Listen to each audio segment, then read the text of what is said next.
interrupt me. So yeah, thank you for inviting me. I have some exciting things to share. Hopefully it'll just be about 45 minutes or so, if that's okay. So my work on Ganzflicker kind of started with this idea of how to measure divergent perceptual experiences. And when I say divergent perceptual experiences, I mean things like hallucinations, synaesthesia, that kind of those sorts of divergent experiences.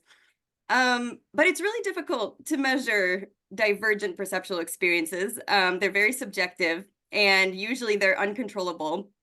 And it's not so clear what the relationship is between different kinds of experiences. So I'm going to go into that in this talk, and then I'm going to talk about how I try to tackle these problems of measuring these very highly subjective sorts of experiences.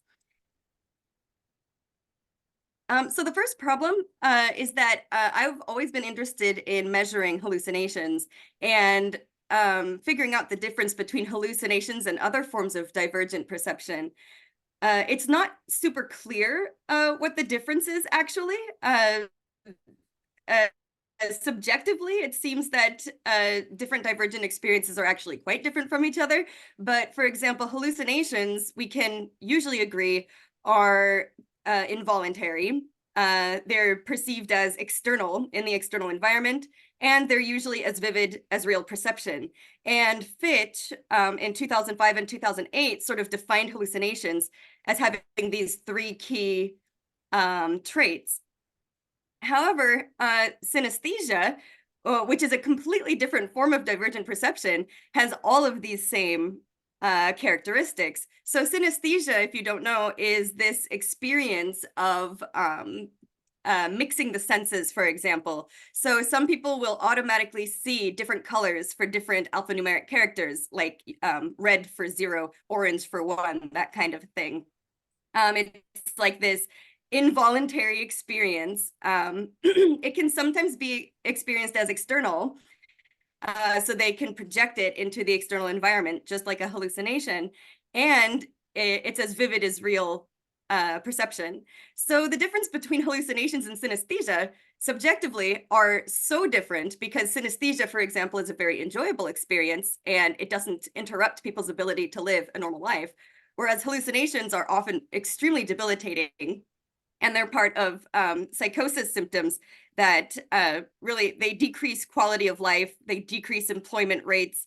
It's really hard for people to have a good quality of life if they have hallucinations. So yeah, the difference is not super obvious, but maybe the key difference between these two is that hallucinations are confused with reality. So there is a reality discrimination issue here that comes from higher level brain areas. And this is something that I'm super interested in, is the difference between these different divergent experiences and why people have reality discrimination issues in hallucinations as compared to synesthesia. And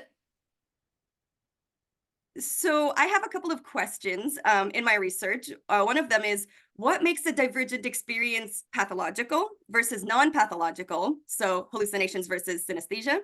And what makes a divergent experience abstract versus sensory? So if we go back to the previous slide, a lot of times hallucinations and synesthesia are experienced as external. They're projected into the real environment, but they don't have to be.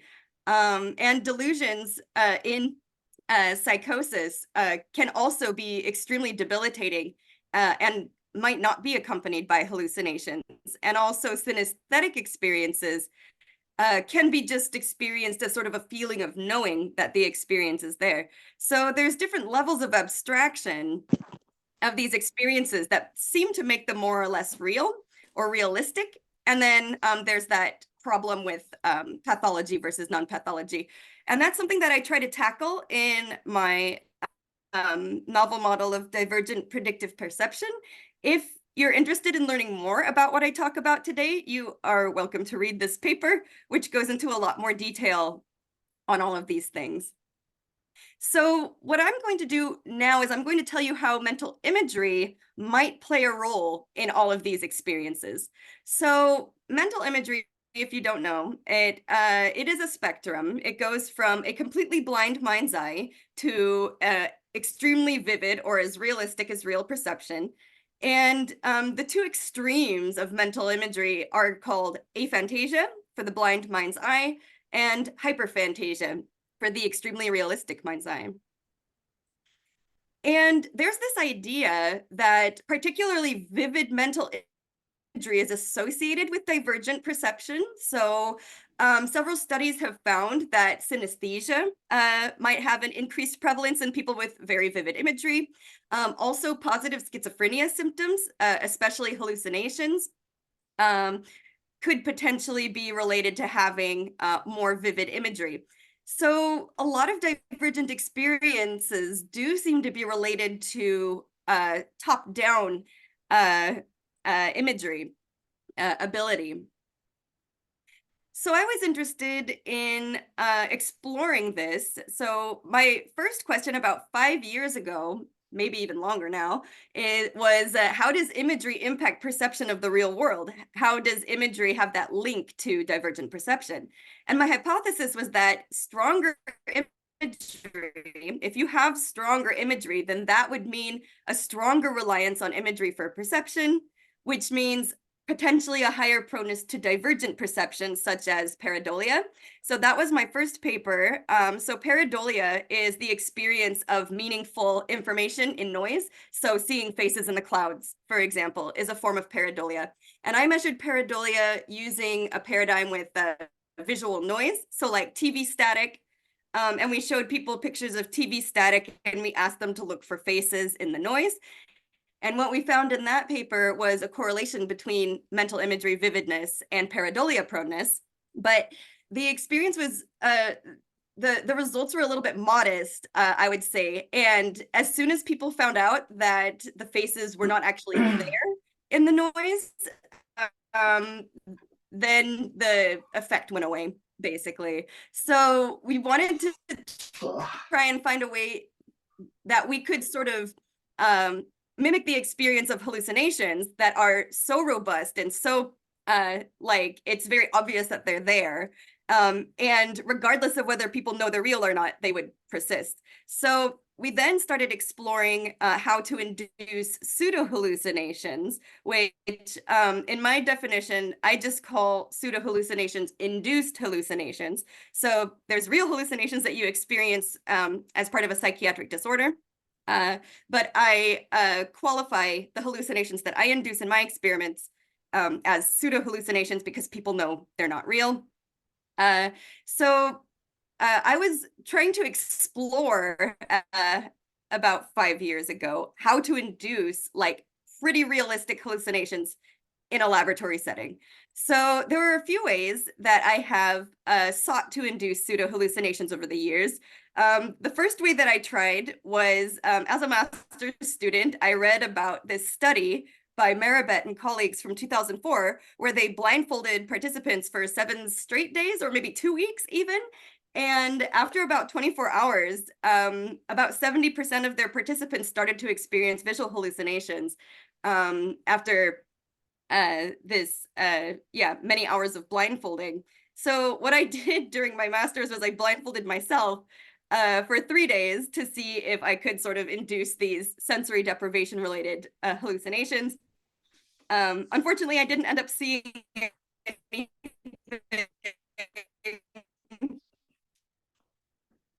or like a definite hallucination.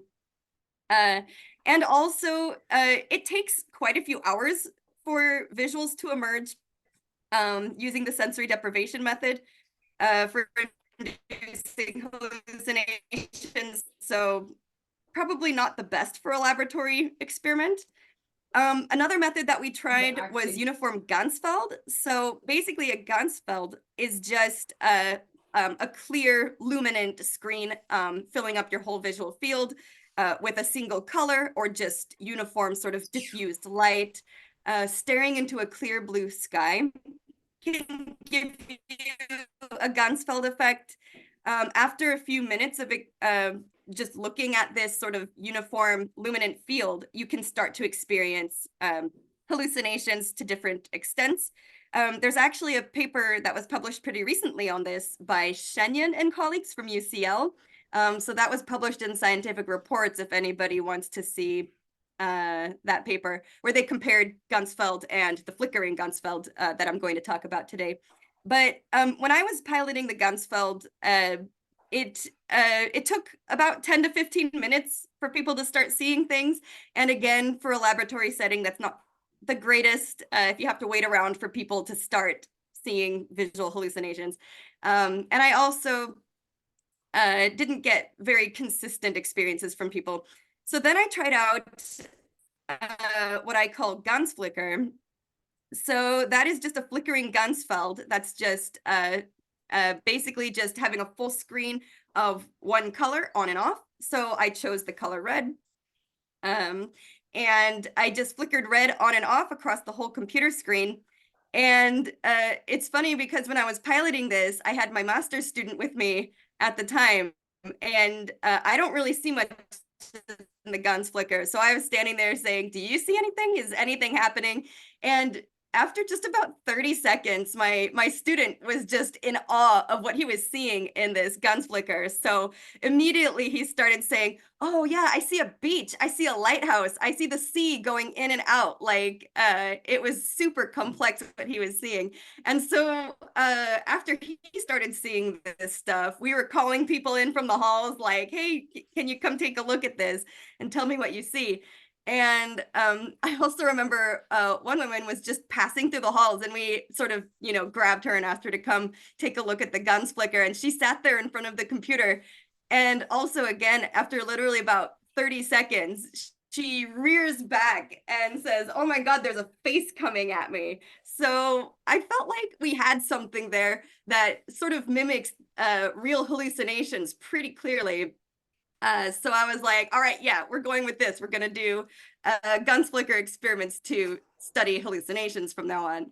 So yeah, after that, sort of the rest is history. We published 2 papers on Ganzflicker. The first one published in 2021. After the first paper was published, we did a museum exhibition where we showed off different ways of like eliciting the Ganzflicker experience. So I'm going to show you a few pictures from the exhibition that people tried out. So one of them is VR goggles. So you can present Ganzflicker in a VR. That's my son right there. He really liked the VR experience of Ganzflicker. And so you can do Ganzflicker with VR. You can do it with a hypnobucket. So this was, I made these for the exhibition, and the hypnobuckets were probably the most intense experience that people had.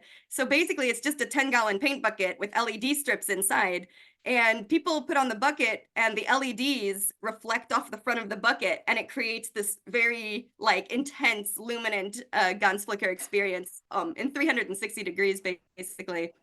And people enjoyed it really a lot. People saw the most stuff in the hypnobuckets. So I was playing around with different versions of Ganzflicker to see what would be the most intense, the most immersive. And as you can see, a lot of people let their guards down and really started to enjoy it after a while. And then, of course, behind the screen here, if you can see this blackout curtain, there was a big TV screen where we showed the original computer-based Ganzflicker experience. And then you can see on either side of this blackout curtain, people drew their experiences of what they saw. So as they were going through the exhibition, they would try on the VR goggles, they would try on the hypno buckets, and then they would look at the computer screen. And then we also had a big projector screen where people could watch Ganzflicker, and people had all sorts of experiences. And mostly people saw pretty geometric sorts of experiences. So this is a pretty common one that people, a pretty common experience that people would have. So geometric patterns like swirls, stars, different colors, illusory colors. So this was just a red screen flashing on and off. and people would see blue and green especially, and I think green because it's sort of opposite on the color wheel from red. So people would see a lot of different colors and these sorts of stereotyped geometric patterns. And then, I don't know if you guys can see, sometimes people would see very sort of creepy and complex things start to emerge from the Ganzflicker. So this here is like, if you can see, it's a guy in a like a bowler hat. He's got, here's his eyes, here's his nose, here's his mouth, his head, like this, and he's wearing a hat, like a bowler hat, and he's wearing a suit. He's like a CIA agent or something. And so sometimes people would see extremely meaningful, and I call these complex hallucinations in the Ganzflicker, sort of above and beyond the typical geometric, simple stuff that people tend to see. So very much like a real hallucination, in fact.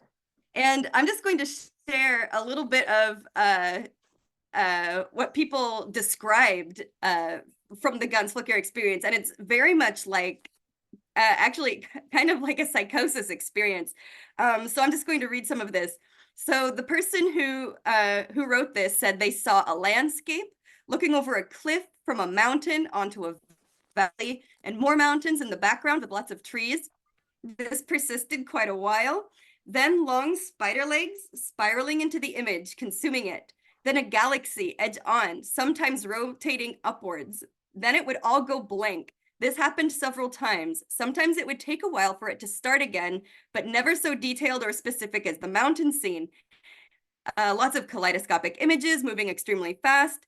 The most disturbing part was halfway through. I realized I'd been staring in the center, not looking at the edges. I moved my eyes to the right, realized that the circle swirl I had been watching in the center moved with my eyes. I thought it couldn't possibly be following me. So then I moved to the left, then right, then left, and center, and it followed me. I became very uncomfortable, and it must have broken the spell because it disappeared and never returned.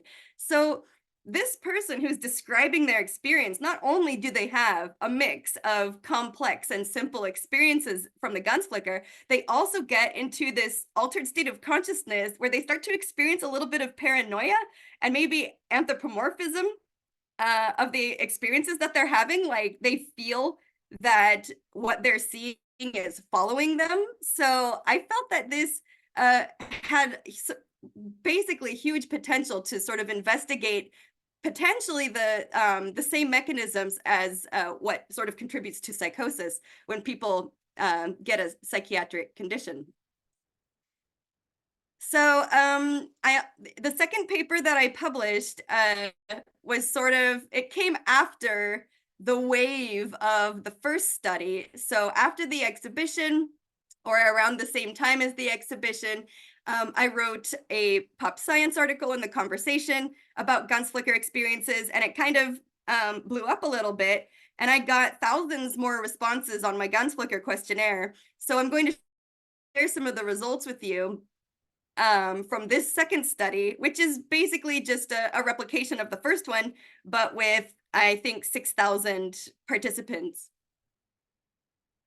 So some of the key results that I want to share. So what I found was that there is a 50-50 probability of seeing pseudo-hallucinations if you have no imagery whatsoever. However, if you have at least a little bit of mental imagery, that jumps up to an 88% probability. So what this graph represents, you can see here on the x-axis is imagery vividness rating. So it's basically people rated their imagery vividness on a scale from 0 to 10, 0 being complete aphantasia, no imagery whatsoever, 10 being hyperphantasia. And then on the y-axis, we have the proportion of individuals who said they didn't see any pseudo-hallucinations. I flipped it around instead of showing the proportion of people who did see pseudo-hallucinations, because so many people saw pseudo-hallucinations that there wasn't a big difference in those bar graphs. And I thought you could see the differences a little better if I show you the people who didn't see anything at all. So basically what you can see is that about 50% of people with complete aphantasia saw nothing at all. And then as soon as people started rating their imagery vividness at least a 1, that proportion went up hugely significantly. So we did base factor analyses, and we found extreme evidence that there is a difference between these groups in terms of hallucination proneness in the Ganzflicker. All right. What we also did was we asked people to rate how vivid or intense their pseudo-hallucinations were. And we found quite a strong linear correlation between trait level mental imagery vividness and how vivid the Ganzflicker experiences were. So on the x-axis, again, we have imagery vividness ratings, and on the y-axis, people reported whether what they saw in the Ganzflicker was weak and insubstantial, clear but not vivid, clear and moderately vivid, or very vivid, almost real.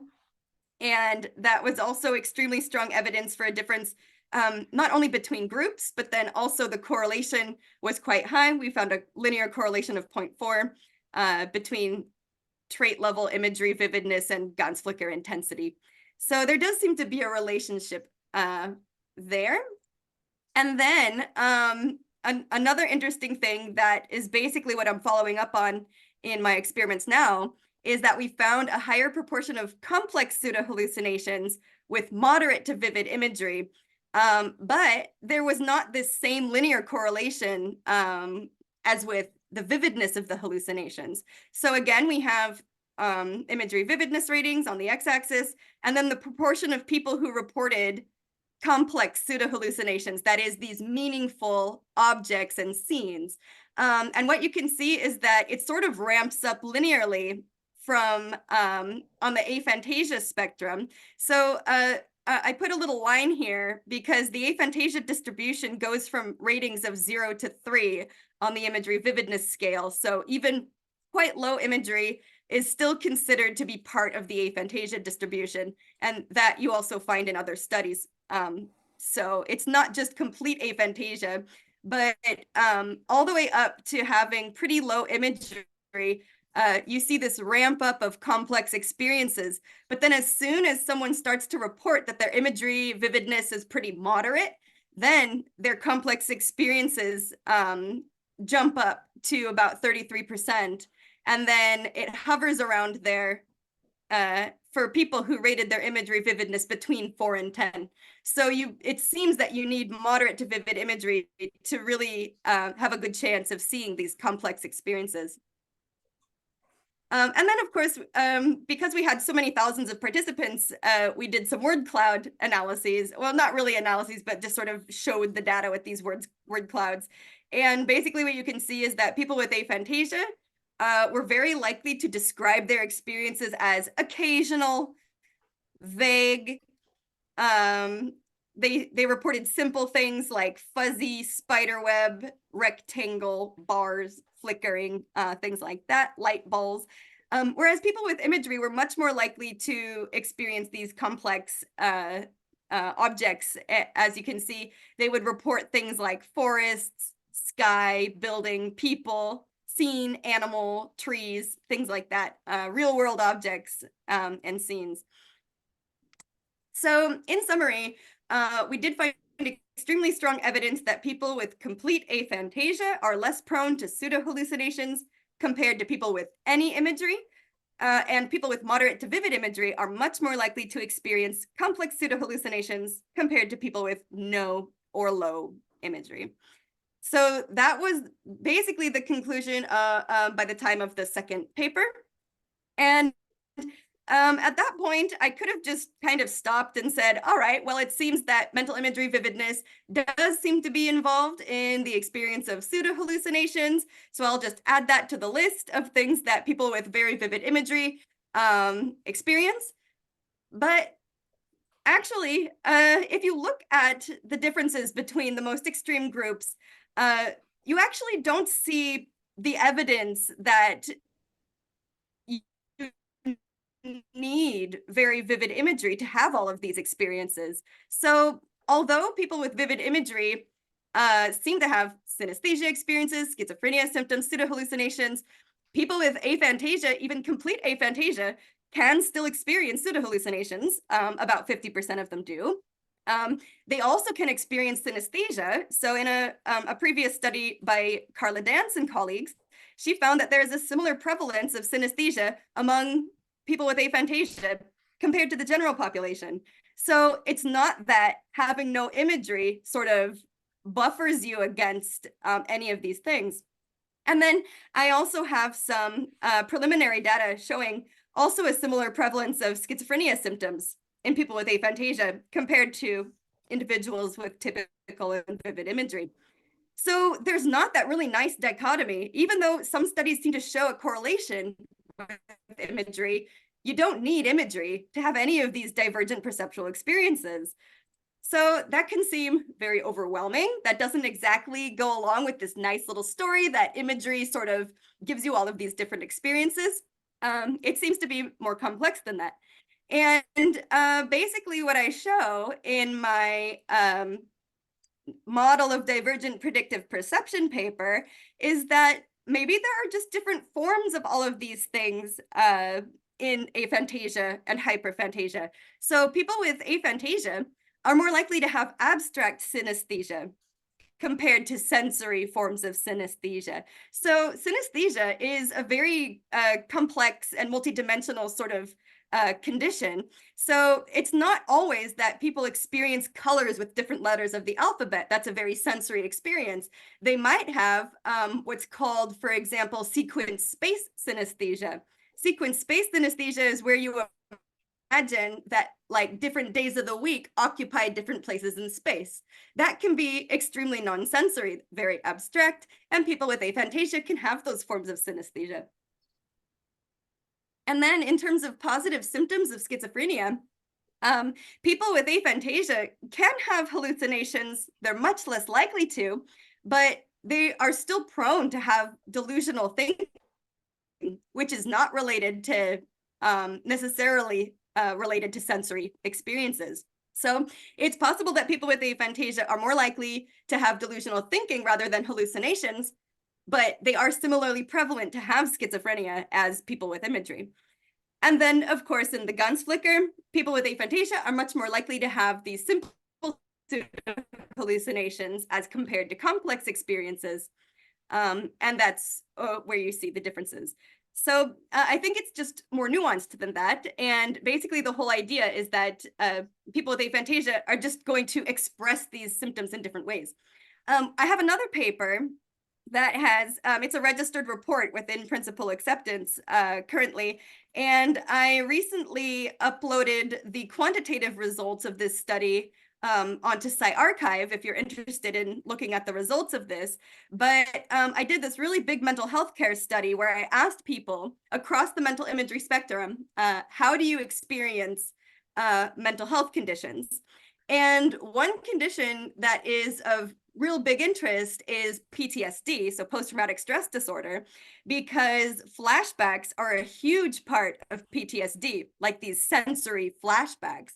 But people with aphantasia are much less likely to report these sensory flashbacks. So I asked in my questionnaire, does this seem to keep you from being able to get a diagnosis of PTSD? And the answer is overwhelmingly yes, because there is a similar prevalence of PTSD in both aphantasia and hyperphantasia. It's just their intrusions, their flashbacks are emotional. They're not sensory. So that's something that we only very recently found out. So that just goes along with the whole rest of the idea that people with aphantasia are just as likely to have all of these divergent experiences. They're just going to be much less sensory. So that's where I sort of came into this idea in my theory that perhaps mental imagery determines the sensory quality of divergent experiences, that it's not related to whether or not you're going to have a divergent experience, but whether that experience is going to be more sensory or abstract. So that's the whole principle of the model. And I'm going to go into a little more detail about the model now. So in my model, I do have this idea where I take some ideas from predictive processing, and I take some ideas from psychological principles, and I kind of mesh them together as they make sense. It's a kind of a strange model. It's not exactly a predictive processing model, but as an overview, so just to give you sort of the basics of what predictive processing is, this is based on prior strength and different levels of priors. So priors are your expectations or your top-down information about the world. And your priors can be low level or high level. Low level priors are sensory expectations, such as you see this Kanitsa triangle here. Obviously, there are no lines connecting the top triangle, but everyone can see that there is a second triangle here, sort of laying on top of the first triangle. And that is your sensory expectations filling that in for you. It's automatic, it's very low level based on your visual system, and your visual system is working as it should when you see this Kanitsa triangle. So it's thought that weak low-level priors are related to delusions in psychosis, according to computational psychiatry literature. And then overly strong low-level priors or persistent low-level priors might be related to having synaesthesia. And this was proposed by Tessa van Leeuwen in 2021. And then we discussed this again in our paper. So having very weak or very strong low-level priors can change how you experience divergent perception. And then in terms of high-level priors, so high-level priors are your beliefs about the world. So overly strong high-level priors are thought to be associated with hallucinations. So you hear a sound. If you interpret that sound as a voice, you believe that sound is a voice, that is going to contribute to your hallucinatory experience. That's having overly strong high-level priors. So we have high-level and low-level priors that can be either weak or strong or moderate. Most people have pretty moderate priors, so you're not going to have these divergent experiences. But if you have overly strong or overly persistent priors, even when you have sensory evidence staring you in the face to the contrary, we call this maladaptive priors. So if you're not able to update your priors based on the sensory evidence, we call those maladaptive priors. So if we go back to the idea of pseudo-hallucinations, how does this all fit? So as we know, there are two different levels of complexity of pseudo-hallucinations that people can experience. There's the simple ones, which can be explained as something of a persisting low-level prior. Our brains sort of create these patterns based on our sensory expectations. And simple hallucinations like this can have a very physical explanation. So you see the most condensed visual information in the center compared to the periphery. That's the way that you, when you foveate on things, you see more detail compared to the periphery. That's based on the visual system. Seeing little spots like this could be floaters. If you've ever heard of floaters, especially if you stare at a sort of luminant, clear sky, you can sometimes see like little lines floating across your vision. Some people have these little things like these physical things in their eyes, and that can turn into these sorts of patterns that your visual system just sort of comes up with based on low-level sensory expectations. So your brain is always constantly trying to make sense of noise. And so you can create these very simple patterns, but it really is just your visual system working as it should. However, how do we explain complex experiences? So I did a kids neuroscience workshop a couple of years ago called Super Brains, where we interviewed like 25 kids between the ages of 7 and 12, I think, 7 and 14 maybe. And seriously, every single kid who took part in the Ganzflicker saw these crazy complex things like birds, flowers, fire trucks. some kid even described and wrote down the exact, I don't know, what is it, make and model of fire truck or dump truck, whatever that is, that he saw. So kids tend to have extremely vivid imagery. A lot of them have hyperphantasia. And then we lose it as we age. But I think it has something to do with that, all these complex experiences that the kids had. But there's no part of the brain that makes you see a bird. So that has nothing to do with how the visual system is set up. So I think that complex experiences really has a lot to do with your mental imagery vividness and really projecting these mental images to see more complex things in this noise. So if we go back to this idea of having high-level versus low-level priors, what I think is that when people are seeing complex things in the Ganzflicker, they are relying more on their high-level priors and beliefs compared to when they're seeing more simple pseudo-hallucinations. So the simple pseudo-hallucinations are based on low-level priors, which are automatic, they're sensory-based, and basically almost everyone, virtually everyone, sees these very simple pseudo-hallucinations. So it does seem to have quite a physical explanation. So yeah, so we can say maybe having overly strong high-level priors contributes to complex pseudo-hallucinations, and they also end up having overly strong low-level priors contributes to these simple pseudo-hallucinations. But what happens when these become maladaptive? So obviously people are going to see different things in Ganzflicker, but if you're seeing these things out in the real world, obviously that's a sign that these are maladaptive. So what happens when priors persist despite sensory evidence the contrary? So what I think is that people who naturally tend to rely more on their high-level beliefs in Ganzflicker, those people might be more prone to experience hallucinations if they were to develop a psychiatric condition of some kind.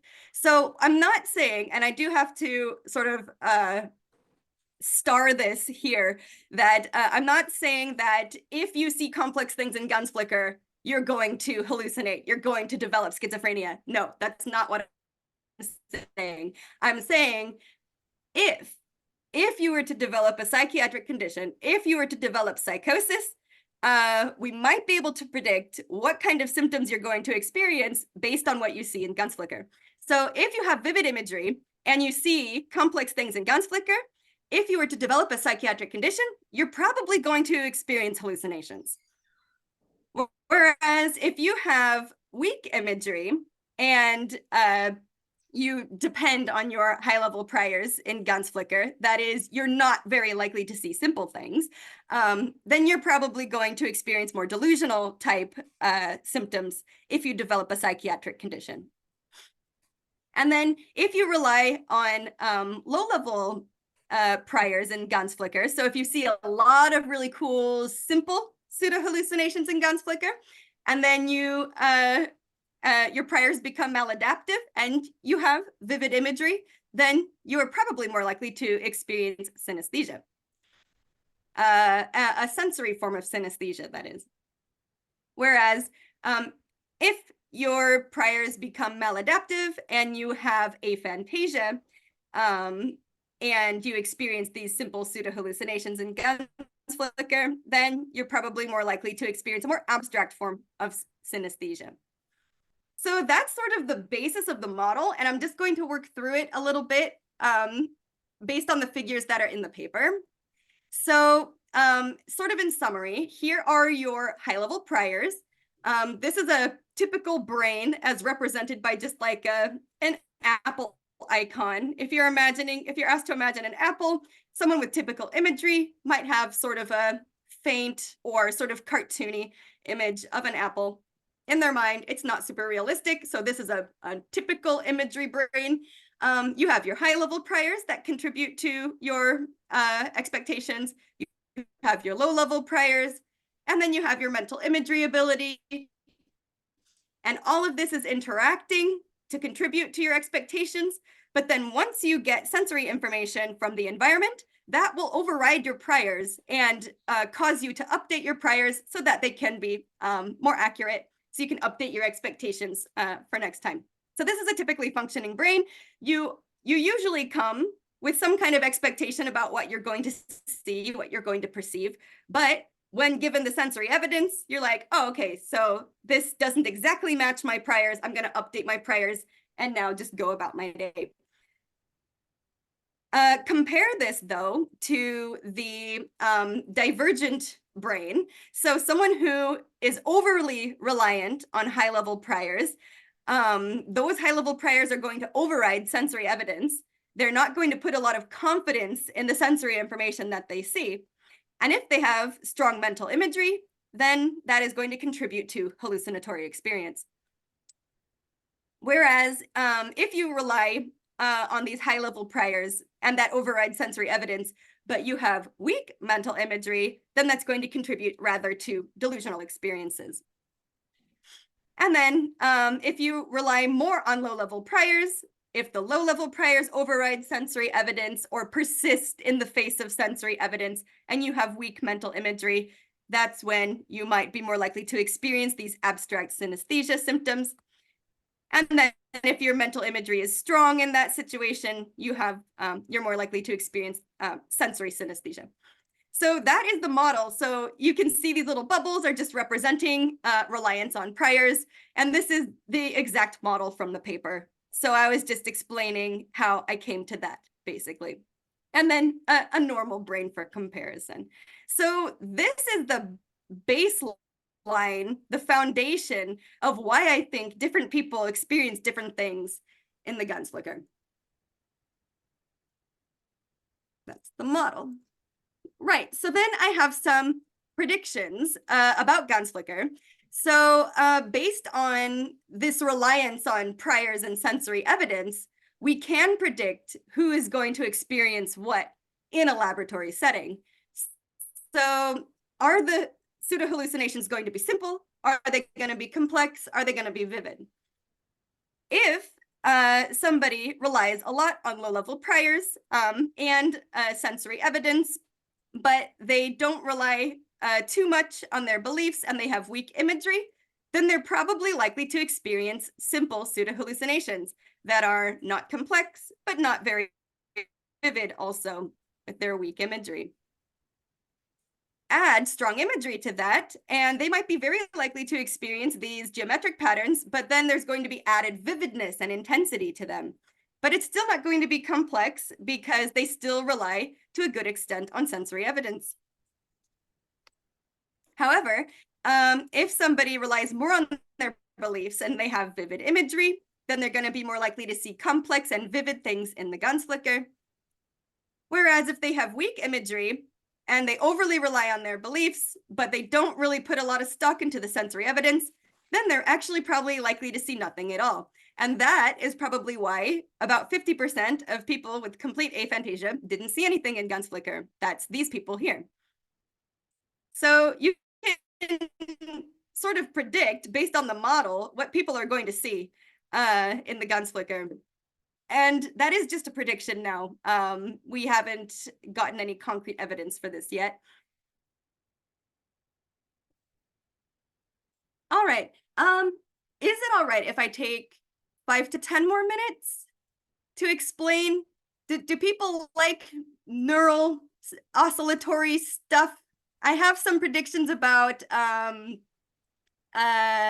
neural markers of Ganzflicker experiences based on oscillations. Are there any oscillations people in the room who'd be interested in hearing that? I don't know if there are, but I think yeah. Yeah, I don't think so. But honestly, feel free. Like, if people need to leave, they can drop out at 11:30. So you're more than welcome to expand.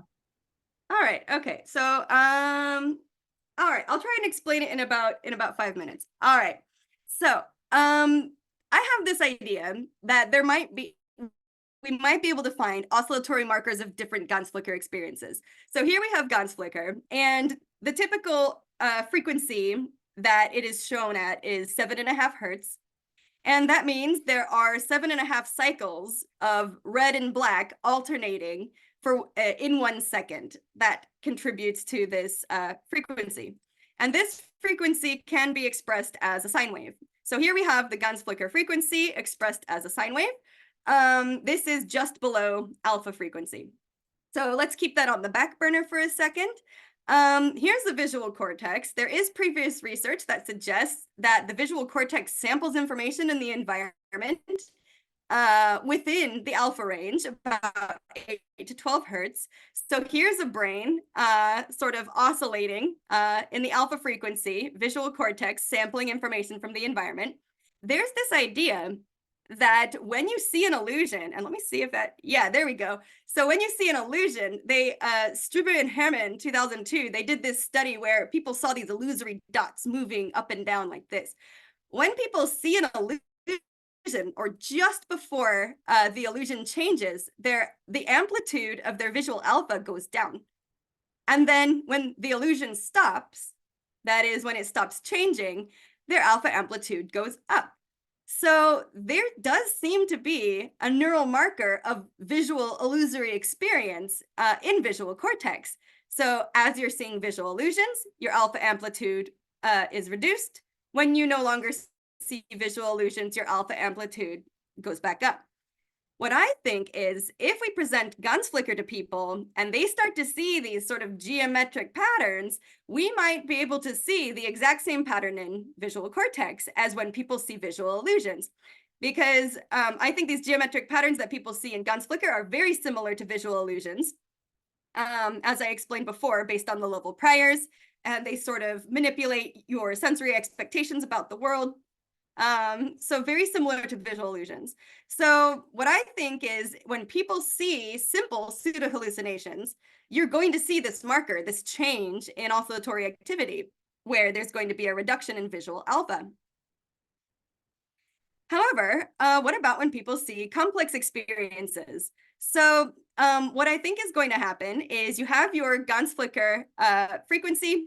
The brain starts to experience a reduction in alpha power as it starts to sort of bring patterns together and it starts to see different illusory sorts of things.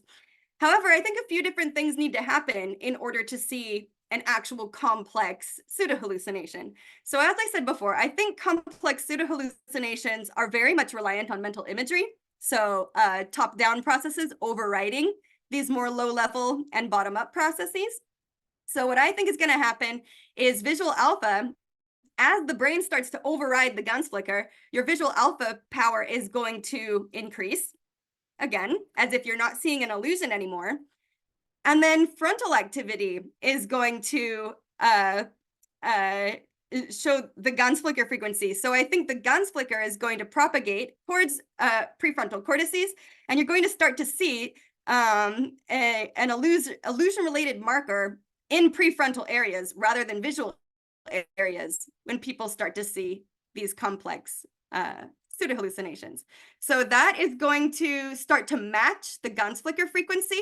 It's going to get closer to the Ganzflicker frequency, and then you're going to see stronger connectivity between frontal and visual areas when people start to see these complex experiences, sort of as a marker of these top-down effects.